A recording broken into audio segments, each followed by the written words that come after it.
जय जय श्री हरिवंश। राधा नवरंगी लालजू ठाकुर जी का प्रागट्य कैसे हुआ? श्री राधा वल्लभ लाल की जय। श्री हित हरिवंश चंद्र महाप्रभु की जय।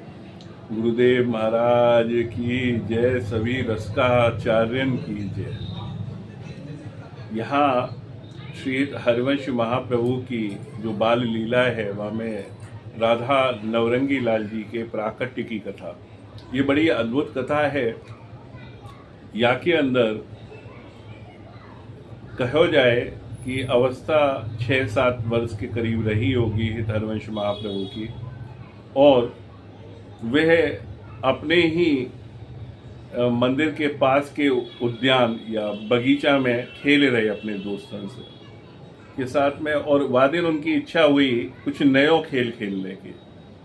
तो दोस्तन ने कही, उनके जो मित्र है, कि आओ गेंद से खेल लें, आओ भाई चलो क्या कहते हैं गिल्ली बल्ला खेल लें, छुपा छुपाई खेलें। पर यहाँ पे हित महाप्रभु कुछ मन में अलग ही ठाने रहे। उन्होंने कही कि आज हम दूसरो खेल खेलेंगे। बोले क्या खेल खेलेंगे? कि आज हम यहाँ पे ठाकुर जी को श्रृंगार करेंगे। वृक्षन में तमाल वृक्ष है, जो आज भी ब्रज में कहो जावे, तमाल को जो वृक्ष है, जो बंगाली लोग हमारे यहाँ आम है आज भी, चैतन्य महाप्रभु के जो अनुयायी हो में गौड़िया संप्रदाय में भी, उनसे भी आप पूछिए कि श्याम रंग कैसो, श्याम तमाल सो। जो तमाल के वृक्ष को जो रंग है वही रंग श्याम सुंदर को बताया गया है। ये परंपरा में है ये चीज। तो ऐसे ही हिज्जी महाराज के मन में आई कि हम एक वृक्ष को हम तमाल के को श्याम बनाएंगे और श्वेत वर्ण में प्रिया जी को और ऐसा श्रृंगार करेंगे। तो सभी दोस्तन ने मना कर दी कि भैया हम ना मान रहे जा बात को, कि भाई तुम्हारी थोड़ी ना चलेगी। पर वो भी 4000 के मनसबदार के भैया लड़का है, उनके पिताजी इतने रईस। तो उन्होंने अपने फिर जबरदस्ती करते हुए कही कि नहीं, आपको यही खेल खेलना पड़ेगा, क्योंकि अपने यहाँ तो पद है ना, छकन छके जे राधिका तिन्हे न और सुहाए, और रसना चाक अंगूर फल कौन निबोरी खाए। जो राधा रानी के रस में छको भय हो, जाने अंगूर खा लियो, वो थोड़ी ना कड़वी नीम की निबोड़ी खाने जाएगा। तो ऐसे हित महाप्रभु कहाँ मानने वाले, पर उनके मित्र सखा, उन्हें क्या पता कि ये कौन रूप कौन बालक क्या है। उन्होंने बालकन ने वही समय कही कि भाई हम ना मान रही है बात को, हम ना तेरे साथ में खेलेंगे फिर अगर तू ऐसी ऐसी बात करेगा। तो विवाद थोड़ा तो बढ़ो। जैसे भगवान के समय में एक पद है जो सूरदास जी ने लिखो है, खेल में को काको गुसाई, कि खेल में कौन किसका मालिक है, होगो तू बड़ो रईस। खेल में को काको गुसाई, कोई कोई को बड़ो बॉस ना है, खेल में सब मित्र बराबर है। तो हरवंश जी महाराज ने एक अद्भुत लीला करी। वह दौड़ के वही समय वहां कोने में एक सूखो कुआ हो, वहां में जाके और कूद गए, और कूदने से पहले अपने मित्रन से कही कि देख, मैं कोई काम से अंदर जा रहा हूं और मैं लौट के आऊंगा, मेरी प्रतीक्षा करियो। और जैसे ही वो कुआ पे पहुंचे, यहाँ पे दोस्त और उनके मित्र एकदम से घबरा गए, नहीं नहीं नहीं, तू ऐसा मत कर, हम तेरे साथ खेल लेंगे जो तू कह रहा है। और वो कहते कहते हरवंशी महाराज वह कुआं में कूद गए। तो एक मित्र जैसे ही झांक के देखे तो वह अंधे कुआं में कुछ दिख ही नहीं रहे भाई अंदर तक, ना हरवंश महाप्रभु को कोई पता ना कुछ। और एक दौड़ो है उनके पिताजी व्यास जी के पास में, और बोलो दादा दादा दादा ऐसे ऐसे हरवंश तो कुआं में कूद गयो।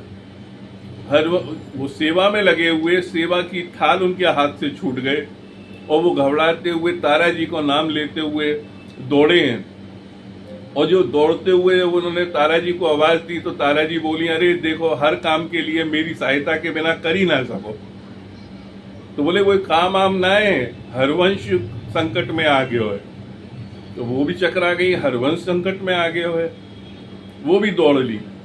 यही होवे जैसे यशोदा मैया और नंद बाबा को लाड़ हो, ऐसे ही ये भी भूल गए कि ये हरवंश महाप्रभु हैं कौन, और वहां पे विलाप करने लगे।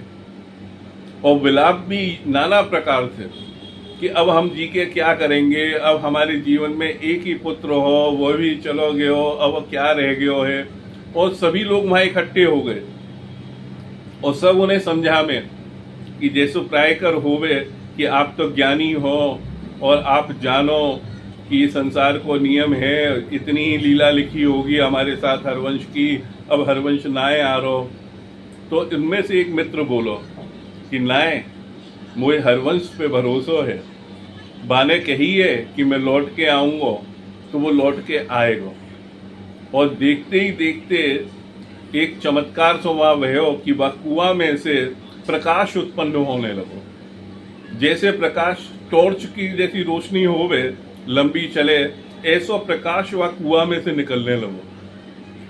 तो सब लोग दौड़ के वहां में झांक झांक के देख रहे हैं, तो वहां में अद्भुत प्रकाश की ज्योति पुंज सी दिखाई दे रही है। और वह प्रकाश के साथ में उन्हें अद्भुत चीज क्या दिखी कि हरवंश महाप्रभु को जो ऊपर को भाग है वह दिखाई देने लगा, और साथ में जल की आवाज आने लगी जो सूखो कुआ हो।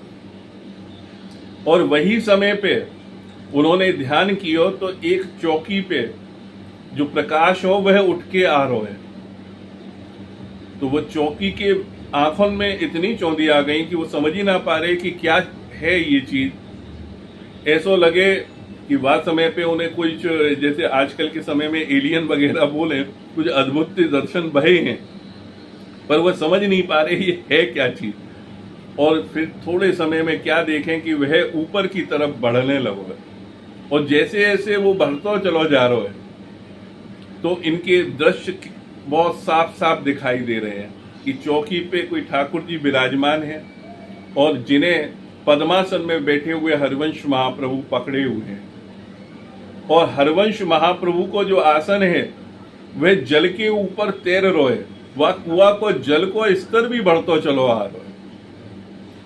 और जो ही हरवंश महाप्रभु ऊपर आए हैं और कुआ से बाहर मुड़गेली पे वाके पैर रखो अपना चरण चिन्ह, और वो प्रकाश एकदम से अंतर ध्यान भयो है और जल को नीचे जानो शुरू भयो है।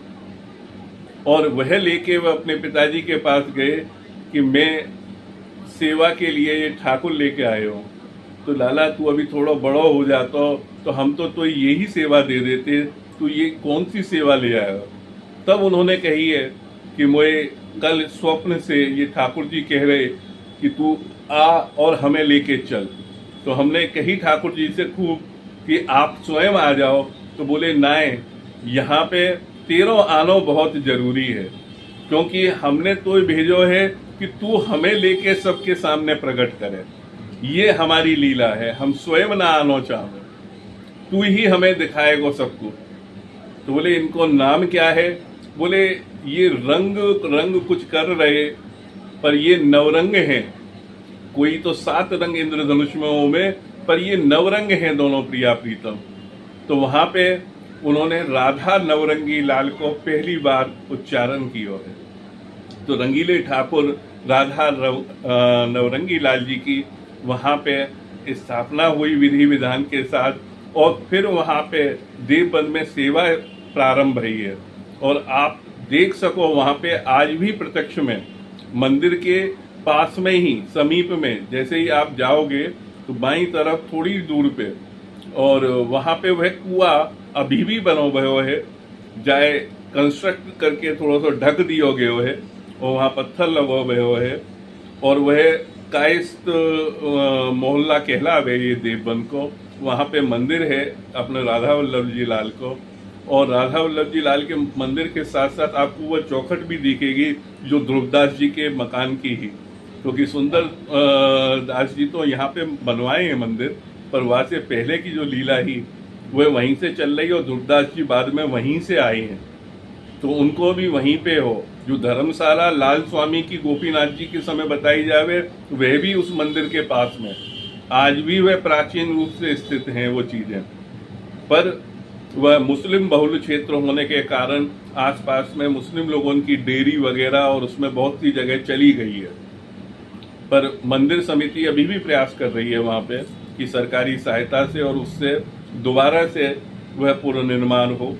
तो हमने ये जो कथा बताई है, ये कथा राधा नवरंगी लाल जी के प्राकट्य की है, और आशा है कि ऐसी ही बाल लीला अगले भाग में फिर हम आपको बताएंगे। तब तक के लिए श्री हित वृंदावन नाम से हमारी जय जय श्री हित हरिवंश, जय जय श्री हित।